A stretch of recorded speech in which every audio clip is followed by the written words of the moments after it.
యెహోషువ అనేటటువంటి యవ్వనస్తుడితో దేవాది దేవుడు మాట్లాడుతున్నటువంటి మాటలు. ఇశ్రాయేలీయుల్ని మోషే అనే ఆయన నడిపించాడు. ఐగుప్తు దేశంలో ఉన్నప్పుడు వారు చాలా ఇబ్బందులు పడుతున్నప్పుడు, బాధలు పడుతున్నప్పుడు, అయ్యా మమ్మల్ని తప్పించయ్యా అని దేవునికి ప్రార్థన చేసుకున్నప్పుడు దేవుడు ఇశ్రాయేలీయులని దగ్గరగా 20 లక్షల మంది ఇశ్రాయేలీయుల్ని ఐగుప్తు నుంచి తప్పించడానికి మోషేని దేవుడు ఏర్పాటు చేసుకున్నాడు. ఇవి చాలాసార్లు చెప్తూ ఉంటాను, మీకు చాలాసార్లు చెప్తా ఉన్నా, మరలా చెప్తే బాగా గుర్తుంటుందని. స్తోత్రం చెప్పండి గట్టిగా ఒకసారి. మోషేని ఏర్పాటు చేసుకున్నాడు. మోషే ద్వారా 20 లక్షల మందిని నడిపించుకుంటా తీసుకొస్తున్నాడు. మోషే నాయకుడిగా ఉన్నాడు. అలా 20 లక్షల మందిని నడిపించుకుంటా వస్తున్నప్పుడు ఈ మోషేకి మరి కొంతమంది పరిచారకులు కావాలా. ఇప్పుడు సంఘంలో కూడా కొన్ని పనులు చెయ్యాలి అంటే అన్నీ దైవ సేవకుడు వలన కాదు. కొంతమంది ఎవరు ఉండాలి? యవ్వనస్తులు ఉండాలి, బలం కలిగినటువంటి పిల్లలు ఉండాలి. ఎదుగో పలానా పని చేయాలి, మీటింగ్స్ పెట్టాలి. ఎవరు ఉండాలి? దైవజనుడు అన్నీ చేసుకోలేడు, దైవజనుడు కట్టలేడు, దైవజనుడు వెళ్ళి పెట్టలేడు, దైవజనుడు మోయలేడు. ఎవరు ఉండాలి? మంచి బలం కలిగినటువంటి పరిచారకులు కావాలి, యవ్వనస్తులు కావాలి. ఒక పని చేయాలంటే ఒక్కరితో అవ్వదు, 4 చేతులు పడాలి, అప్పుడే ఆ పని ముందుకు సాగుద్ది. మన మందిరంలో కూడా దేవుని మహాకృపను బట్టి దేవుడు మనకి మంచి పరిచారకులను ఇచ్చాడు, బలమైన యవ్వనస్తులను ఇచ్చాడు. అయ్యా ఒక పని ఉందయ్యా, ఒక పని పూనుకుందాం అనగానే మన యవ్వనస్తులందరూ 4 చేతులు వేసి మేము ఉన్నాం పాస్టర్ గారు చేస్తామని ముందుకు వస్తున్నారు. గట్టిగా చప్పట్లు కొట్టి దేవుని నామాన్ని మహిమపరుద్దాం. దేవుడు మనకిచ్చిన కృపకై దేవునికే మహిమ కలుగునుగాక. చాలా మందిరాల్లో ఈ కృప లేదు, ఈ కృపను పొందుకొని లేరు, యవ్వనస్తులు లేరు, బలమైన వారు మేము పని చేస్తామని ముందుకు వచ్చేది లేదు. అందుకనే అక్కడ పరిచర్యలు ఇబ్బందికరంగా ఉన్నాయి. దేవుని నామానికి మహిమకరంగా వారు కొన్ని పనులు చేయలేకపోతున్నారు, ముందుకు వెళ్ళలేకపోతున్నారు. దానికి కారణం ఏంటంటే మంచి పరిచారకులు లేరు. మంచి పరిచారకులు ఉన్నప్పుడు పని విజయంగా ముందుకు సాగుద్ది. దేవునికి స్తోత్రం. ఇప్పుడు మోషే నడిపించుకుంటా వస్తున్నాడు. ఈ మోషే నడిపించుకుంటా వస్తుంటే మోషే అన్నీ చేయలేడు. మోషేకి సహాయం చేయటానికి కొంతమంది కావాలి, పరిచారకులు కావాలి, మంచి యవ్వనస్తులు, బలమైన వాళ్ళు, తెలివి కలిగిన వాళ్ళు. మేము ఉన్నాం మోషే నీ వెనక అని చెప్పేవాళ్ళు కావాలి. అలా కొంతమంది మోషేకు కూడా దేవుని కృపను బట్టి వచ్చారు, పరిచారకులు వచ్చారు, బలమైన యవ్వనస్తులు వచ్చారు. వచ్చి ఆ మోషేకు తోడుగా ఉండి మోషేకు మంచి చెడ్డ చూస్తూ ఉన్నారు. అందులో ప్రాముఖ్యంగా మనకెవరు కనపడుతున్నారంటే ఈ యెహోషువ కనపడుతున్నాడు. దేవునికి స్తోత్రం చెప్పండి, గట్టిగా చెప్పండి హల్లెలూయా. ఎవరు కనపడుతున్నారు చెప్పండి? యెహోషువ. ఎవరికి? మోషే దగ్గర. మోషే నాయకుడిగా నడిపిస్తున్నాడు. మోషే దగ్గర కొంతమంది పరిచారకుల్లో ఈ యెహోషువ కనపడుతున్నాడు. మోషేకి వాళ్ళ అన్న అహరోన్ ఒక ఆయన ఉన్నాడు, ఊరు అనేటటువంటి ఆయన ఒక ఆయన ఉన్నాడు, ఇట్లా కాలేబు అనేటటువంటి వ్యక్తి ఇంకొక ఆయన ఉన్నాడు. ఇలా కొంతమంది ఉంటారు. అందులో ప్రాముఖ్యంగా మనకి యెహోషువ కనపడుతున్నాడు. ఎంతగా కనపడుతున్నాడంటే యెహోషువ మోషే చనిపోతాడు. మోషే పెద్ద ఆయన అయిపోయి మోషే చనిపోయిన తర్వాత ఇశ్రాయేలీయుల్ని నడిపించడానికి దేవుడు ఎవరిని వాడుకున్నాడు వాళ్ళందరిలో అంటే ఈ యెహోషువను వాడుకున్నాడు. దేవునికి స్తోత్రం. మోషే నడిపిస్తున్నాడు. మోషే చనిపోయాడు. మోషే చనిపోయిన తర్వాత ఇప్పుడు ఇశ్రాయేలీయులకి నాయకుడు కావాలి. 20 లక్షల మంది ఉన్నారు. అందులో దగ్గరగా 6 లక్షల మంది బాగా బలం కలిగినటువంటి వాళ్ళు, కాలు బలము కలిగినటువంటి వాళ్ళు, కాలుతో చక్కగా పరిగెత్తగలరు, మంచి బలంతో ఉన్నటువంటి వారు. ఇంకా కొన్ని లక్షల మంది యవ్వనస్తులు ఉన్నారు. వీరందరూ కాకుండా దేవుడు యెహోషువని ఏర్పాటు చేసుకున్నాడు. యెహోషువ, మోషేని నేను పిలుస్తున్నా, మోషే నా దగ్గరికి వచ్చిన తర్వాత ఇశ్రాయేలీలందరినీ నడిపించడానికి నువ్వు నాయకుడు అవ్వాలి. దేవునికి స్తోత్రం చెప్పండి. ఇక్కడ మీకు సందేహం రావాలి, ఎందుకు యెహోషువని దేవుడు ఎంచుకోవాలి? ఎందుకు ఎంచుకోవాలి యెహోషువని అంటే, ఈరోజు యెహోషువ కలిగి ఉన్న కొన్ని లక్షణాలు చెప్తా మీకు. ఎందుకు చెప్తున్నానంటే, మనలను కూడా దేవుడు తన కృపలో వాడుకొని, తన కృపలో మన ప్రార్థనలు ఆలకించి మన జీవితాల్లో కార్యాలు జరిగించాలంటే మనం కూడా తప్పకుండా ఈ లక్షణాలు కలిగి ఉండాలి. ఎంత మంచి వాగ్దానాలు ఇస్తున్నాడో చూడండి యెహోషువకు దేవుడు. ఏమేమి ఇస్తున్నాడు? ఒకసారి 6వ వచనం చదవండి. 6వ వచనం చదవండి ఒకసారి. నిన్ను విడువను, నిన్ను ఎడబాయను, నిబ్బరము కలిగి ధైర్యముగా ఉండు, వారికిచ్చేదనని నేను వారి పితరులతో ప్రమాణం చేసిన ఈ దేశమును నిశ్చయముగా నీ ప్రజల స్వాధీనం చేసేదవు. దేవునికి స్తోత్రం చెప్పండి. చూశారండి ఎంత మంచి వాగ్దానం ఇస్తున్నాడో. నిన్ను విడువను, నిన్ను ఎడబాయను. దేవునికి స్తోత్రం. నిన్ను విడువను, నిన్ను ఎడబాయను. దేవుడు చెప్తున్నాడు యెహోషువతో. ఎంత గొప్ప వాగ్దానం అండి. మనకి కూడా చాలామంది చెబుతుంటారు నిన్ను ఇడిచిపెట్టనని, కానీ ఆ తర్వాత రోజు కనపడరు వాళ్ళు మనకి. ఈరోజు చెబుతారు అసలు అబ్బో నా ప్రాణం పోయేంత దాకా నిన్ను వదలనని చెప్తాడు ఒక్కొక్కళ్ళు. మనతో ఎన్ని వాగ్దానాలు చేస్తుంటారో మనుషుల వాగ్దానాలు నీటి మీద రాతల్లాంటి. నీటి మీద మనం ఏదన్నా రాసామనుకోండి, అది కనపడుద్దా మనకి? నీటి మీద మనం రాసిన రాత ఏది కనపడదో అట్లాంటి ఈ మనుషులు మనతో చెప్పేటటువంటి మాటలు, వాళ్ళు ఎవరైనా సరే చెప్పింది జరిగించలేరు. మనుషులు నిన్ను ఇడిచిపెట్టనంటారు, నిన్ను వదిలిపెట్టనంటారు, ఆ తర్వాత రోజు కనపడరు. కానీ ఇక్కడ ఈ వాగ్దానం ఇస్తుంది ఎవరు? యెహోషువకి దేవుడిస్తున్నాడు. ఏమనిస్తున్నాడో తెలుసా? నిన్ను విడువను, నిన్ను ఎడబాయను. ఆహా, నిన్ను విడిచిపెట్టని యెహోషువ. దేవుడు ఒక్కసారి ఒక మాట ఇచ్చాడంటే అది నెరవేర్పు జరిగేంత వరకు ఆయన నడిపిస్తూనే ఉంటాడు. దేవునికి స్తోత్రం. ఆయన విడిచిపెట్టడు. ఇక్కడ చూడండి యెహోషువకి దేవుడిస్తున్న వాగ్దానం నిన్ను విడువను, నిన్ను ఎడబాయను. మీకు కూడా వాగ్దానం కావాలా? ఎవరు కోరుకోరు చెప్పండి? యేసయ్యను నమ్ముకున్న వాళ్ళు ఎవరు కోరుకోరు ఇది? ఆహా, ఆయన నన్ను విడిచిపెట్టకుండా ఉంటే, నన్ను ఎడబాయకుండా ఉంటే ఇంకా నాకు ఇంకేం కావాలి? ఇంకో వాగ్దానం చూడండి ఆ కింద 9వ వచనంలో, నేను నీకు ఆజ్ఞ ఇచ్చి ఉన్నాను కదా, నిబ్బరము కలిగి ధైర్యముగా ఉండుము, దిగులు పడకము, జడియకము, నీవు నడుచు మార్గమంతటిలో నీ దేవుడైన యెహోవా నీకు తోడై ఉండును. ఆహా, దేవునికి స్తోత్రం చెప్పండి. నీ పక్కనే ఉంటాను యెహోషువ, నేను నీ పక్కనే ఉంటా, నీకు తోడై ఉంటా, నీవు నడుచు మార్గమంతటిలో నేను నీకు తోడై ఉండి నడిపిస్తా. ఎంత మంచి వాగ్దానం అండి. ఎంతమందికి కావాలి ఈ వాగ్దానం? అందరికి కావాలి. అందుకే చెయ్యెత్తమనలా నేను, నా చెయ్యెత్తా, నాకు కావాలి ఈ వాగ్దానం. దేవా నువ్వు నాకు తోడై ఉంటే చాలయ్యా, నన్ను విడవకుండా ఉంటే చాలు, నన్ను ఎడబాయకుండా ఉంటే చాలయ్యా. నువ్వు విడవకుండా ఎడబాయకుండా ఉంటే నా జీవితం మొత్తం ఆనందమే, సంతోషమే అయ్యా. దేవుని కృపలో ముందుకు సాగుతాను ప్రభువా అని చెప్పి మనం చెప్పొచ్చు, అనుకోవచ్చు, ధైర్యంగా ముందుకెళ్ళవచ్చు. కాబట్టి ఆయన మనల్ని విడవకుండా ఎడబాయకుండా ఆయన మనకు వాగ్దానం ఇస్తే, నిబ్బరము కలిగి ధైర్యంగా ఉండు, నీకు తోడై ఉంటానంటే అంతకంటే గొప్ప భాగ్యం ఏముంది? మీలో అందరికీ ఈ వాగ్దానం కావాలి. మీలో అందరూ కోరుకుంటున్నారు నాకు ఈ వాగ్దానం కావాలి, నా దేవుడు నాకు తోడై ఉండాలి, నన్ను విడిచిపెట్టకూడదని. అయితే మంచిదే, కానీ ఈ వాగ్దానం అందరి జీవితాల్లో నెరవేర్చబడదు, కొందరి జీవితాల్లోనే నెరవేర్చబడుద్ది. మొత్తం ఎంతమంది అని చెప్పాను? ఇశ్రాయేలీలు 20 లక్షల మంది. అందులో బాగా కాల్బలం కలిగి నడిచే వాళ్ళు ఎంతమంది చెప్పాను? 6 లక్షల మంది. అందులో ఇంకా యవ్వనస్తులు, మంచి బలమైనటువంటి వాళ్ళు ఇంకా కొన్ని లక్షల మంది ఉండుంటారు.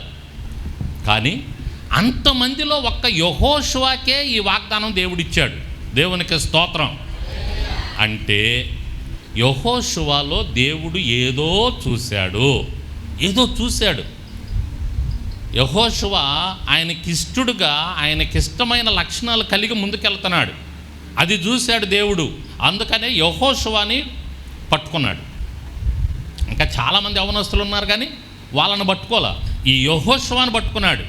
పట్టుకొని యెహోషువతో అంటున్నాడు, నిన్ను విడిచిపెట్టను యెహోషువ, నిన్ను ఎడబాయనయ్యా, నీకు తోడుగా ఉంటాను, రా, నిన్ను ఇంక వాడుకుంటా, మోషే స్థానంలో నిన్ను నిలబెట్టి వాడుకుంటా, ఇశ్రాయేలీలందరినీ నీ ద్వారా నేను నడిపిస్తా కనాను దేశంలోకి రా అని యెహోషువను పట్టుకొని తీసుకొని వెళ్ళాడు దేవుడు. దేవునికి స్తోత్రం.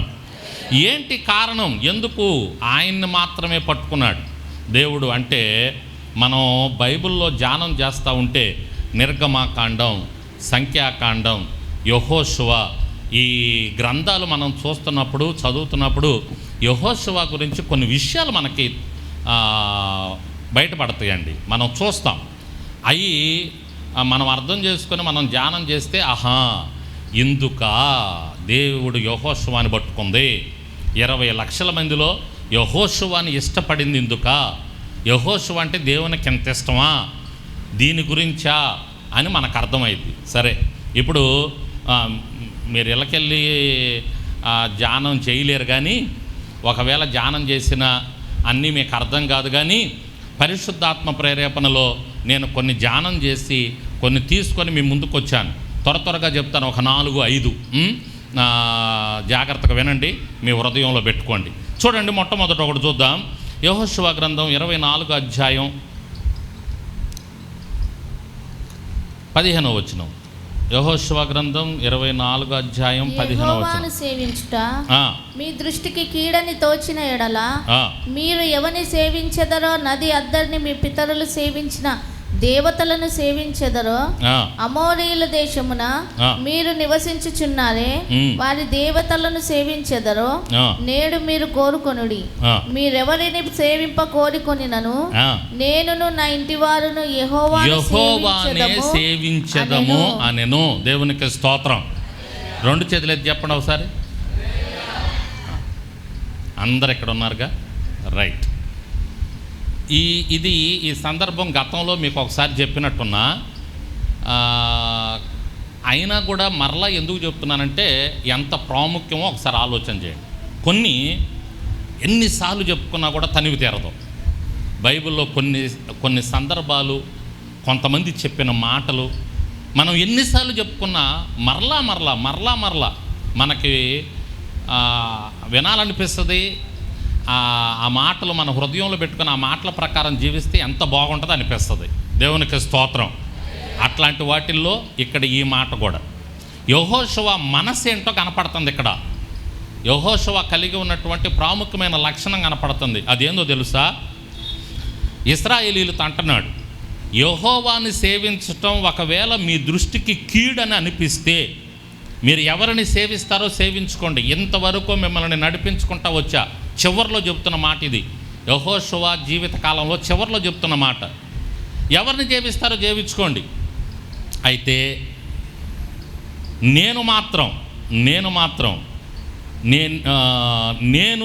నేనే కాదు నా ఇంటి వారును యెహోవానే సేవిస్తాము.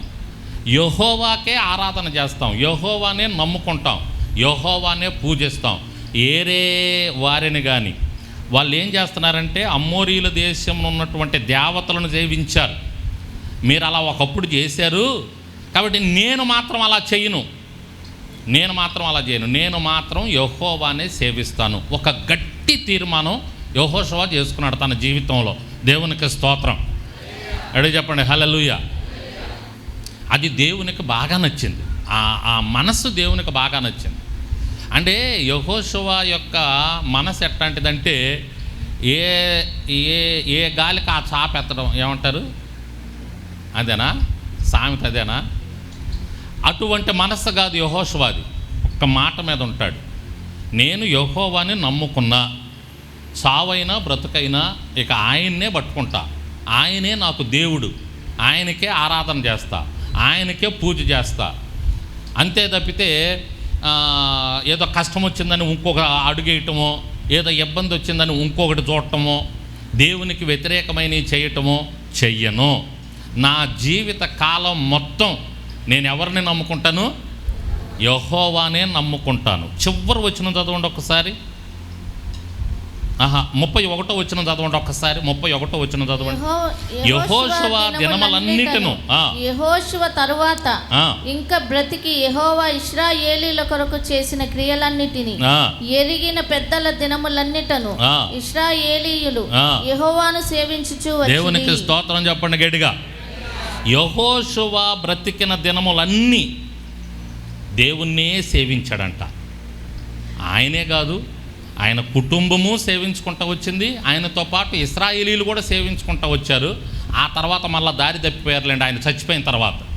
అది ఏం చూస్తున్నామంటే యెహోషువ దినములన్నిటిను, ఆయన బ్రతికి ఉన్న దినములన్నీ కూడా ఆయన యెహోవానే సేవించుకుంటూ వచ్చాడంట. ఎన్ని సంవత్సరాలు బ్రతికాడో తెలుసా యెహోషువ? గుర్తుపెట్టుకోండి కొన్ని విషయాలు. 29వ వచనం చదవండి, అక్కడ ఉంది. ఈ సంగతులు జరిగిన తర్వాత నూను కుమారుడును యెహోషువ 110 సంవత్సరముల వయస్సు గలవాడై 110 సంవత్సరాలు బ్రతికాడు. ఎన్ని సంవత్సరాలు? 110 సంవత్సరాలు బ్రతికాడు యెహోషువ. ఈ 110 సంవత్సరాల్లో ఎప్పుడు కూడా యెహోవాని నమ్ముకున్న తర్వాత ఎప్పుడు కూడా దారి తప్పిపోలా, యెహోవాను వదిలిపెట్టలా, యేసయ్యను వదిలిపెట్టలా. ఆయనే నా దేవుడు. యెహోషువకి ఇబ్బందులు వచ్చి ఉండవంటే చాలా ఇబ్బందులు వచ్చినాయి, చాలా కష్టాలు వచ్చినాయి, చాలా కష్టాలు ఇబ్బందులు ఎదురైనాయి. కానీ దేవుణ్ణి మాత్రం విడిచిపెట్టల యెహోషువ. దేవునికి స్తోత్రం చెప్పండి. నిబ్బరము కలిగి ధైర్యముగా ఉండు, నిన్ను విడువను ఎడబాయను అన్న వాగ్దానం మీ జీవితాల్లో నెరవేరాలి. నేను మీకు ఆజ్ఞాపించున్నది ఏమనగా నేను మీకు తోడై ఉంటాను, మిమ్మల్ని పట్టుకొని నడిపిస్తాను అని యెహోషువతో దేవుడు చెప్పినటువంటి ఆ వాగ్దానం మీ అందరి జీవితాల్లో నెరవేర్చబడాలి. నెరవేర్చబడును గాక. ఆమెనంటే సరిపోదు, పప్పులో ఏం ఉడకో, ఆ ప్రకారం నడుచుకోవాలి. అది చెప్తున్నా నేను ఇప్పుడు. దేవునికి స్తోత్రం చెప్పండి. అదే సంగతి. ఆమెను అనగానే వచ్చి పడిపోవు. ఆమెను అన్నటువంటి ఆ మాట మీ జీవితంలో నెరవేరాలి అంటే యెహోషువ ప్రకారం నడుచుకోవాలి. యెహోషువ జీవించినట్టు జీవించాలి. మీ హృదయంలో ఒక దృఢ నిశ్చయం ఉండాలి. యెహోవాయే దేవుడు, ఆయన తప్ప దేవుడు లేడు, ఇంకొక ఆశ్రయదుర్గం లేదు, ఇంకొకరి వైపు నేను చూడను, ఇంకొకరి వైపు నా చేతులు ఎత్తను, ఇంకొకరి ఆలోచన అసలు నా మనసులోకి తెచ్చుకోను. నాకు ఒకే ఒక్క దేవుడు, ఆయన యెహోవా. దేవునికి స్తోత్రం. యెహోషువ చెప్పినటువంటి మాట, ఇశ్రాయేలీయులారా, మీరు ఎవరిని సేవిస్తారో సేవించుకోండి, నాకు అనవసరం, నేను నా కుటుంబం మాత్రం యెహోవానే సేవిస్తాం. ఇక అంతే. చావైనా ఓకే, బ్రతుకైనా ఓకే, తిన్నా తినకపోయినా ఏది ఏమైనా సరే ఓకే, నేను మాత్రం యెహోవానే సేవిస్తాం. కష్టాలు వస్తాయి, నష్టాలు వస్తాయి, ఇబ్బందులు వస్తాయి, కానీ ఆయన్ని మాత్రం విడిచిపెట్టను, ఆయన మాత్రం వదలం. ఆయనకు ఆరాధన చేసుకుంటూ, ఆయన్ని స్తుతిస్తూ, ఆయన సన్నిధిలో ఆయన మాటలు ధ్యానం చేస్తూ, ఆయనకు ప్రార్థన చేసుకుంటూ, ఆయన కృపలో ముందుకు సాగుతాం. ఇక్కడ కన్ను మూస్తే నిత్య రాజ్యంలో కన్ను తెరుస్తాను. దేవునికి స్తోత్రం చెప్పండి. హల్లెలూయా. యెహోషువ ఇశ్రాయేలీయులతో అన్నటువంటి మాట, కొత్త నిబంధనలో పౌలయ్య గారు తన తండ్రితో అన్నటువంటి మాట, ఈ సమయంలో పరిశుద్ధాత్మ దేవుడు మీతో చెప్తున్నటువంటి మాట, ఒక గట్టి తీర్మానంతో ఉండండి. యెహోవాయే దేవుడు, ఆయన్ని పట్టుకోండి. స్థిరమైన మనస్సుతో ఆయన్ని పట్టుకొని ముందుకెళ్ళండి. దేవుని కృపకు పాత్రలు అవుతారు. యహలోకములో పరలోకములో ధన్యులు అవుతారు. అటువంటి కృప దేవుడు మీకు అనుగ్రహించునుగాక. యెహోషువతో దేవుడు చెప్తున్నటువంటి మాట, నువ్వు ధైర్యంగా ఉండయ్యా, నిబ్బరం కలిగి ధైర్యంగా ఉండు, నేను విడిచిపెట్టను, నిన్ను ఎడబాయను, నీకు తోడై ఉంటాను అని ఎందుకు చెప్పాడు ఆ మాట అంటే, యెహోషువ కలిగి ఉన్నటువంటి మొట్టమొదటి లక్షణం ఏంటి అంటే, యెహోషువ ఒక తీర్మానం తీసుకున్నాడు, నేను నా తండ్రిని విడిచిపెట్టను, నా దేవుని విడిచిపెట్టను, ఆయన్ని ఆరాధించటం మానుతాం. రైట్, స్తోత్రం చెప్పండి గట్టిగా. ఇంకో విషయానికి వద్దామా? ఇంకో విషయం చూద్దామా? చూడండి, సంఖ్యాకాండం 14వ అధ్యాయం 6వ వచనం చూద్దాం. సంఖ్యాకాండం 14వ అధ్యాయం 6వ వచనం చూడండి. దయచేసి అందరూ కూడా మీ పరిశుద్ధ గ్రంథాల్లో ఈ మాటలు ఉన్నాయా లేవా అని గమనిస్తూ చదివి నా మాటలు ఆలకించడానికి ప్రయత్నం చేయండి.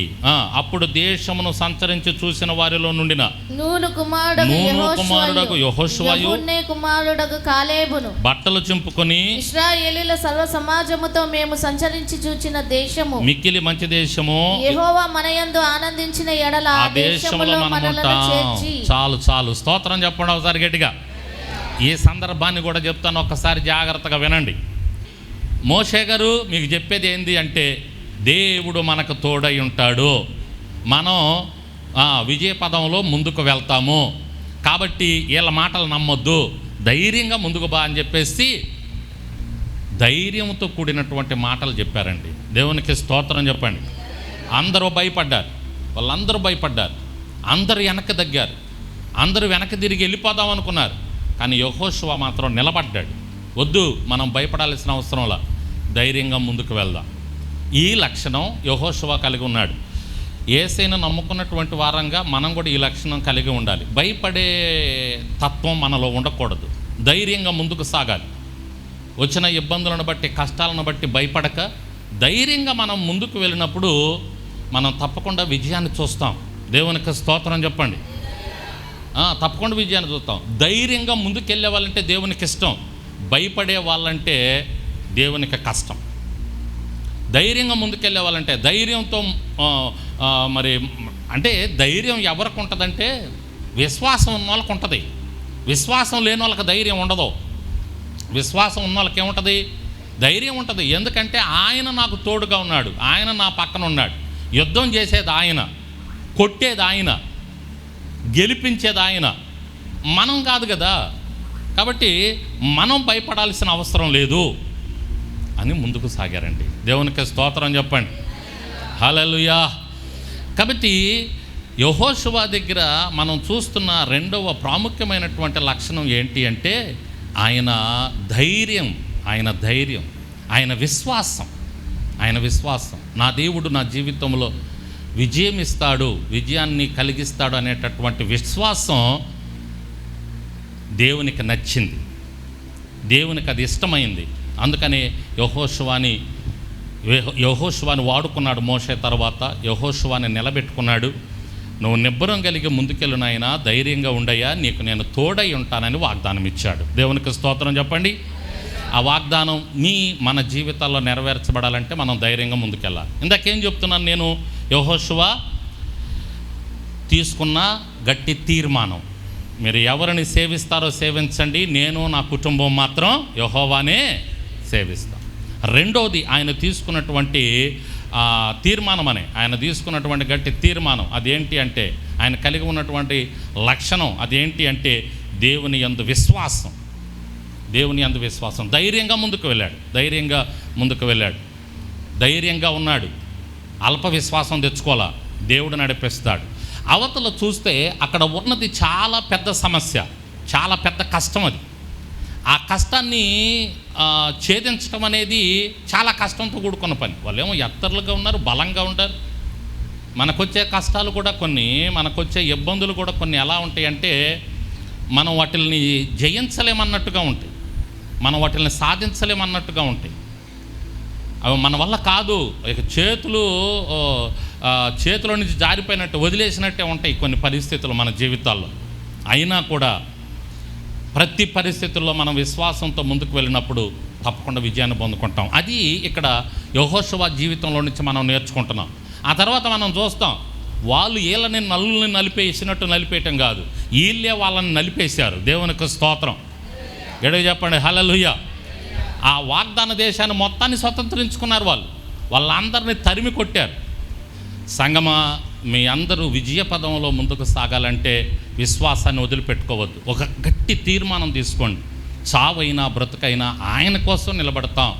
ఆ దేవుడే మా దేవుడు, యెహోవాయే నా దేవుడు, ఆయనకే ఆరాధన, ఆయనకే స్తుతి, ఆయన్నే పూజిస్తాం అని చెప్పి ఒక గట్టి తీర్మానం తీసుకోండి. కష్టం వచ్చినప్పుడు అటువైపు, నష్టం వచ్చినప్పుడు ఇటువైపు, ఒక కాలు అటు ఒక కాలు ఇటు అలా వేయకండి.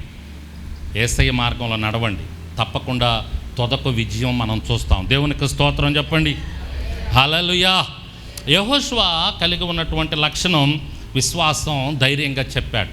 ఆయన్ని సేవిస్తానన్నాడు. నేను నా కుటుంబం ఆయన్నే సేవిస్తుందన్నాడు. విశ్వాసంతో ధైర్యంతో ముందుకు వెళ్ళాడు. మరొక విషయాన్ని చూపిస్తాను చూడండి. నిర్గమాకాండం 24 అధ్యాయం దగ్గరికి రండి ఒకసారి. నిర్గమాకాండం 24 అధ్యాయం 13వ వచనం. మోషేయు యెహోషువయు లేచిరి. మోషే దేవుని కొండ మీదకి ఎక్కెను. మోషే దేవుని కొండ మీదకు ఎక్కెను. మోషేని దేవుడు రమ్మన్నాడు. నీతో నేను మాట్లాడాలయ్యా, నువ్వు నా దగ్గరికి రా అన్నాడు. కొన్ని ఆజ్ఞలు నేను ఇవ్వాలనుకుంటున్నాను ఇశ్రాయేలీలకి, నువ్వు రా అన్నాడు. మోషే వెళ్ళాడు. ఈ చరిత్ర చాలాసార్లు నేను చెప్పాను. ఈ సందర్భం, మోషే ఎన్ని రోజులు ఉన్నాడు కొండ మీద? అమ్మయ్య 40 దినాలు ఉన్నాడు. 40 రాత్రి పగలు ఉన్నాడు. అయితే ఆ సమయంలో యెహోషువ ఎక్కడున్నాడు? యెహోషువ ఎక్కడున్నాడు? కొండ మధ్య భాగంలో ఉన్నాడు. ఇశ్రాయేలీలు ఎక్కడున్నారు? కొండ కింద ఉన్నారు. ఇప్పుడు ఎన్ని దినాలు అయిపోయింది? 40 దినాలు అయిపోయింది.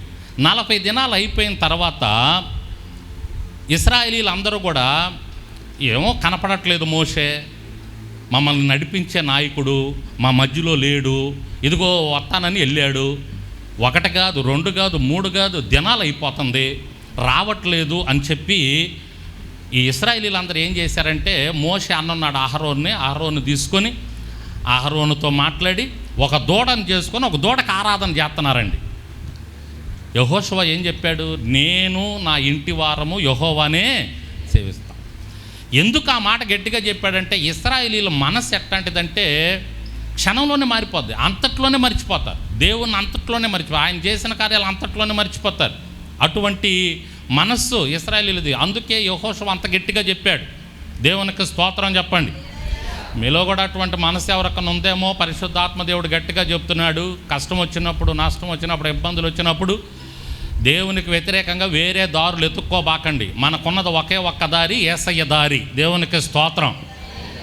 ఆ దారిలో కష్టమైన నష్టమైన బ్రతుకుట క్రీస్తే సావైతే లాభమని ముందుకెళ్ళండి. తప్పకుండా తుదకు విజయాన్ని మనం పొందుకుంటాం. ఇశ్రాయేలీల మనసు అలా ఉంది కాబట్టి యెహోషువ అంత గట్టిగా చెప్పాడు. ఇక్కడ చూడండి, ఇక్కడ మనం చూస్తున్నాం అదే మనసు. ఇశ్రాయేలీలు అదే కలిగి ఉన్నారు. ఒక దూడను చేసుకొని ఆరాధన చేస్తూ ఉన్నారు. అయితే యెహోషువ ఎక్కడున్నాడు ఒకసారి చూద్దాం మనం. 16వ వచనం దగ్గర నుంచి చదవండి. యెహోవా మహిమ సీనాయి కొండ మీద నిలిచెను, మేఘము 6 దినములు దాన్ని కమ్ముకొనెను. ఒక్కసారి ఈ నిర్గమాకాండం 32 అధ్యాయం 17వ వచనం చూడండి. అక్కడికి రండి ఒక్కసారి. ఈ మధ్యలో ఉన్నటువంటి ఈ 4-5 అధ్యాయాల్లో మోషేతో దేవుడు మాట్లాడిన మాటలు వినపడతాయి, కనపడతాయి మనకి. ప్రజలు పెద్ద కేకలు వేయుచుండగా యెహోషువ ధ్వని విని పాలెములో యుద్ధ ధ్వని అని మోషేతో అనగా. దేవునికి స్తోత్రం చెప్పండి. ఎక్కడున్నాడు యెహోషువ? మధ్యలో ఉన్నాడు. మోషే 40 దినాలు అయిపోయిన తర్వాత కిందకు వచ్చిన తర్వాత యెహోషువని కలుసుకున్నాడు. యెహోషువ మోషే ఇద్దరు కలుసుకున్న తర్వాత కింద ధ్వనులు వినపడుతున్నాయి, సంగీతం వినపడతా ఉంది. ఏంది వీళ్ళు ఏం చేస్తున్నారు? దూడకు ఆరాధన చేస్తున్నారు. యెహోషువ మోషే దగ్గరకు వచ్చి అంటున్నాడు, అయ్యా కింద ఏదో ధ్వని వినపడుతుంది నాకు, యుద్ధ ధ్వని ఏమో. అంటే యెహోషువ యుద్ధంలో మంచి నేర్పరి, మంచి బలమైన వాడు, యుద్ధం చేయగలిగిన వాడు, యుద్ధాలు చాలా చేశాడు. అందుకని ఆయనకి యుద్ధ ధ్వనిలాగా వినపడింది. యుద్ధ ధ్వని ఏమో అంటే మోషే అంటున్నాడు, యుద్ధ ధ్వనిలా లేదు, అదేదో సంగీత ధ్వనిలా ఉంది అని అన్నాడు. ఇద్దరు కలిసి వెళ్ళేటప్పటికీ వీళ్ళేమో దూడని ఆరాధన చేస్తూ ఉన్నారు. ఎవరిని ఆరాధన చేస్తున్నారు? దూడని ఆరాధన చేస్తూ ఉన్నారు. సరే, ఆ సందర్భాన్ని పక్కన పెడదాం. అక్కడ మోషే వాళ్ళని కొట్టడం, ఆ రాతి పలకలు పగల కొట్టడం, ఇదంతా మనకు అక్కడ కనపడుద్ది. అయితే ఇక్కడ యెహోషువ పరిస్థితి ఎలా ఉంది? యెహోషువ ఎలా ఉన్నాడు? నిరీక్షణతో ఎదురు చూస్తున్నాడు మోషే కొరకు. ప్రాణం పోయినా నేను అట్లాంటి పని చేయను. వినపడుతుంది యెహోషువకి కింద, కానీ ఇక్కడ నన్ను ఉండమన్నాడు, నేను ఇక్కడ ఉండాలి. మోషే వచ్చేంత వరకు నేను ఇక్కడే ఉంటా. దేవునికి స్తోత్రం చెప్పండి. హల్లెలూయా. మా నాయకుడు వచ్చేంత వరకు నేను ఇక్కడే ఉంటా, నేను కిందకి వెళ్ళను. అసలు ఎంత యెహోషువ అని కానీ మనం గమనిస్తే ఆయన చరిత్ర ఎంత అద్భుతంగా ఉంటుందంటే, ఆయన జీవితం, ఆయన కలిగి ఉన్న లక్షణాలు. ప్రభునంతులరా, ఎక్కడ కూడా మనకి యెహోషువలో అతను బ్రతికిన దినములన్నిటిను, అదేందాక చదివాం కదా, ఎక్కడా కూడా మనకి నెగిటివ్ థాట్స్ కనపడవు యెహోషువలో. ఆయన 40 దినాల వరకు మరి అక్కడ తిన్నాడో తినలేదో యెహోషువ కూడా. మోషే తినలేదు, మోషే 40 దినాలు ఉపవాసం ఉన్నాడు అక్కడ. యెహోషువ కూడా ఉన్నాడు. యెహోషువ కూడా ఉన్నట్టే కనిపెట్టుకొని చూస్తున్నాడు నాయకుడి కోసం. కింద ధ్వని పడుతుంది, వెళ్ళిపోదాం చూస్తూ ఉన్నాడు అక్కడ నిరీక్షణతో. మోషే వచ్చాడు. మోషే వచ్చినప్పుడు మోషేని కలుసుకున్నాడు యెహోషువ. ఇద్దరు కలిసి కిందకు వచ్చారు. దేవునికి స్తోత్రం చెప్పండి. అదండి, అది ఆ మనస్సు, ఆ లక్షణం, ఆ నిరీక్షణ. ప్రాణం పోయిన నా నాయకుడు వచ్చేంత వరకు నేను ఇక్కడే ఉంటాను. ఆ నిరీక్షణ, ఆ లక్షణం దేవునికి చాలా ఇష్టం. నిరీక్షణతో ఎదురు చూసేవాళ్ళంటే దేవునికి చాలా ఇష్టం. వారి జీవితాల్లో దేవుడు కార్యాలు జరిగిస్తాడు. యెహోషువ కలిగి ఉన్న లక్షణాలు మనకు కనపడతా ఉన్నాయండి. ఎందుకు యెహోషువని వాడుకున్నాడు దేవుడు మోషే తర్వాత? అంతమంది ఉండగా, అన్ని లక్షల మంది యవ్వనస్తులు ఉండగా, కాల్బలమే 6 లక్షల మంది ఉండగా యెహోషువని ఎందుకు వాడుకున్నాడు? యెహోషువతోనే ఆ వాగ్దానాలు ఎందుకు ఇచ్చాడు? నిన్ను విడువను ఎడబాయనని, నీకు తోడై ఉంటాను యెహోషువ, మోషేకు తోడై ఉండినట్లు నీకు తోడై ఉంటానని ఎందుకు అంతగా యెహోషువతో మాట్లాడాడు? యెహోషువకు వాగ్దానాలు ఇచ్చాడంటే యెహోషువ అంటే ఇష్టం. ఆయన కలిగి ఉన్న లక్షణాలంటే ఇష్టం. మనం చూస్తాం మోషే జీవితంలో మనం చూసినప్పుడు కొన్ని అవకతవకలు కనపడతాయి అక్కడక్కడ. మోషే జీవితంలో ఆయన రాయితో మాట్లాడమంటే కొట్టినట్లుగా, వివాహం చేసుకున్నట్లుగా, తర్వాత ఇట్లా కొన్ని కనపడతాయి. కానీ యెహోషువ జీవితాన్ని మనం తీసుకుంటే ఎక్కడా కూడా మనకి ఆ అవకతవకలు యెహోషువ దగ్గర కనపడవు మనకి. దేవునికి స్తోత్రం చెప్పండి. అందుకనే యెహోషువతో అంత గొప్ప వాగ్దానాలు చేశాడు దేవుడు. మోషేతో కూడా అంత గట్టిగా వాగ్దానం చేయలేదు, కానీ యెహోషువతో చేస్తున్నాడు. నువ్వు నిబ్బరం కలిగి ధైర్యంగా ఉండయ్యా, నిన్ను విడిచిపెట్టను, నిన్ను ఎడబాయను, నీకు నేను తోడై ఉంటాను. ఎందుకంటే నీ లక్షణాలు నాకు నచ్చినాయి, నీ మనస్సు నాకు నచ్చింది, నా కొరకు నువ్వు తీసుకున్న నిర్ణయాలు నచ్చినాయి. అందుకే యెహోషువ నిన్ను నేను విడిచిపెట్టను. దేవునికి స్తోత్రం చెప్పండి. హల్లెలూయా. ఏమండి, దేవుడు ఆ విధంగా మనల్ని విడిచిపెట్టకుండా ఉండాలంటే ఈ లక్షణాలు కలిగి ఉండాలి. చూడండి, ఇంకో మాట చూపిస్తాను మీకు. యెహోషువ గ్రంథంలోనే 7వ అధ్యాయంలో, యెహోషువ గ్రంథం 7వ అధ్యాయంలో సేవించుచున్న యెహోషువ, విశ్వాసం ఉంచుతున్న యెహోషువ, నిరీక్షణ ఉంచిన యెహోషువ. 7వ అధ్యాయం 6వ వచనం చూడండి. యెహోషువ గ్రంథం 7వ అధ్యాయం. యెహోషువ తన బట్టలు చింపుకొని తానును ఇశ్రాయేలీయుల పెద్దలను సాయంకాలము వరకు యెహోవా మందసము ఎదుట నేల మీద ముఖములు మోపుకొని తమ తలల మీద ధూళి పోసుకొనుచు 7వ వచనం, అయ్యో ప్రభువా యెహోవా, మమ్మును నశింప చేయునట్లు అమోరీయుల చేతికి మమ్మును అప్పగించుటకు ఈ జనులను ఈ యోర్దాను నీవెందుకు దాటించితివి? మేము యోర్దాను అవతల నివసించుట మేలు. ప్రభువా కనికరించుము. ఇశ్రాయేలు తమ శత్రువుల ఎదుట నిలవలేక వెనుకకు తిరిగినందుకు నేనేమి చెప్పగలను? దేవునికి స్తోత్రం చెప్పండి ఒకసారి. యెహోషువ ప్రార్థన చేస్తున్నాడు ఇక్కడ. ఇంకా 2-3 వచనాలు మీకు చెప్పొచ్చు. 10వ అధ్యాయంలో కూడా యెహోషువ ప్రార్థన చేస్తాడు. ఇలా చాలా మార్లు యెహోషువ ప్రార్థన చేసినట్టు మనకు కనపడుద్ది. ఇది ఒక్కటి మీకు ఎందుకు జ్ఞాపకానికి తీసుకొస్తున్నానంటే, ఈ సందర్భాన్ని యెహోషువ ప్రార్థన చేసేవాడు. నిరీక్షణ కలిగి ఉండి ప్రార్థన చేసేవాడు. దేవునికి ప్రార్థన చేయటం మానేవాడు కాదు. ప్రతి పరిస్థితుల్లో, ప్రతి సందర్భంలో దేవునికి ప్రార్థన చేశాడు. అయ్యా, భయంకరమైనటువంటి ఇబ్బంది వచ్చి అంతకుముందు ఉన్నటువంటి దేశాన్ని అవలీలగా జయించారు. ఆ తర్వాత ఇంకొక దేశం వచ్చింది, అది చిన్న దేశం. పెద్ద దేశాన్నే జయించుకుంటూ వచ్చారు. అక్కడికి వచ్చేటప్పటికే చిన్న దేశం అది. ఆ చిన్న దేశానికి అందరం ఎందుకని కొంతమందిని పంపించాడు. అక్కడికి వెళ్ళి వాళ్ళు పరాజయం పాలై తిరిగి వచ్చారు. అది యెహోషువకు బాధ కలిగింది. అంటే దేవునికి మా మీద ఏదో కోపం వచ్చింది, మేము జయాన్ని పొందుకోకుండా అపజయం చూసామంటే మా మీద ఏదో దేవునికి కోపం వచ్చింది. ఆ కోపం ఏంటో తెలియాలి. వెంటనే ఏం చేశాడు తెలుసు? యెహోషువ దేవునికి ప్రార్థన చేస్తున్నాడు. ఇశ్రాయేలీయులారా రండి, దేవునికి ప్రార్థన చేద్దాం. ఏదో జరిగింది, మొత్తానికి మనం అపజయాన్ని చూసామంటే ఏదో జరిగింది. మన కుటుంబంలో కష్టం వచ్చిందంటే ఏదో జరిగింది. మన కుటుంబంలో ఇబ్బంది వచ్చిందంటే ఏదో జరిగింది. మనకేదన్నా అపజయం కలిగిందంటే ఏదో జరిగింది. మనం ప్రార్థన చేసి దేవుణ్ణి అడగాలి. వచ్చేసారు, ప్రార్థన చేసి దేవుణ్ణి అడిగారు, అయ్యా ఏందయ్యా పరిస్థితి అంటే దేవుడు బయలుపరిచాడు. ఇదిగో ఇశ్రాయేలీల్లో ఒకరు నాకు ఇష్టం లేని పని చేశారు. ఎవరయ్యా అని చీట్లేస్తే ఆకాను వంతు వచ్చింది. ఏం చేశాడయ్యా అంటే దేవుడు చెయ్యొద్దన్న పని చేశాడు. ఎరికోని దాటుతూ వస్తున్నారు, ఎరికోలో ఏ వస్తువు పట్టుకోవద్దని చెప్పాడు దేవుడు. ఆకాను అనేటటువంటి అతనికి బంగారం బాగా కనపడింది, వస్త్రాలు బాగా కనపడ్డాయి, ఏదో బాగుండగా అని తీసుకున్నాడు, దాచిపెట్టుకొని వచ్చాడు. అంటే ఎవరు చూడట్లేదు అనుకున్నాడు, యెహోషువ చూడట్లేదు అనుకున్నాడు. కానీ ఎవరు చూస్తున్నారు?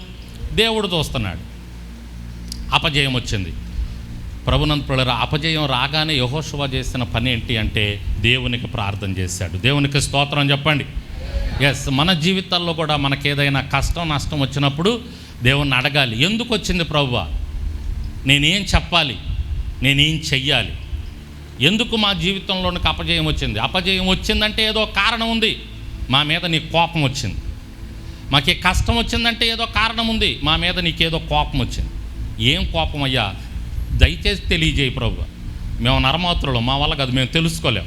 నువ్వు తెలియజేయి ప్రభు అంటే దేవుడు తెలియజేశాడు. ఇదయ్యా, ఇది పరిస్థితి. ఆకాను బయటకు వచ్చాడు. అప్పుడు తెలిసింది యెహోషువకు, ఇదా, ఈ కోపం మా మీద నుంచి పోవాలంటే ఏం చేయాలి ప్రభువా? వాళ్ళని రాళ్లతో కొట్టి చంపాలి. ఆకాను రాళ్లతో కొట్టి చంపిన తరువాత హాయి మీదకి వెళ్ళి ఈజీగా జయాన్ని పొందుకున్నారు. దేవునికి స్తోత్రం చెప్పండి. హల్లెలూయా. కాబట్టి యెహోషువ దగ్గర మనం చూస్తున్నటువంటి లక్షణం ఏంటి అంటే కష్టం రాగానే, ఇబ్బంది రాగానే దేవుని మనస్సు తెలుసుకొనడానికి ప్రార్థనలో కూర్చున్నాడు, ప్రార్థన చేశాడు. ఏంటయ్యా పరిస్థితి ఏంటి? మాకెందుకు ఈ కష్టం నష్టం వచ్చింది అడిగాడు. ప్రభునందు ప్రియులారా, మనం కూడా ప్రార్థన చేసుకునే మనస్సు ఉండాలి, ప్రార్థన చెయ్యాలి. ప్రార్థన చేసినప్పుడు దేవుడు మనకి తెలియచేస్తాడు, మన పరిస్థితి ఏంటో తెలియచేస్తాడు. భవిష్యత్తులో ఏం జరగబోద్దో మనతో మాట్లాడతాడు. మనకు విజయాన్ని ఇచ్చి నడిపించే దేవుడు అయి ఉన్నాడు. సేవించిన యెహోషువ, విశ్వాసముంచిన యెహోషువ, నిరీక్షణతో ఉన్న యెహోషువ, ప్రార్థించిన యెహోషువ. దేవునికి స్తోత్రం చెప్పండి.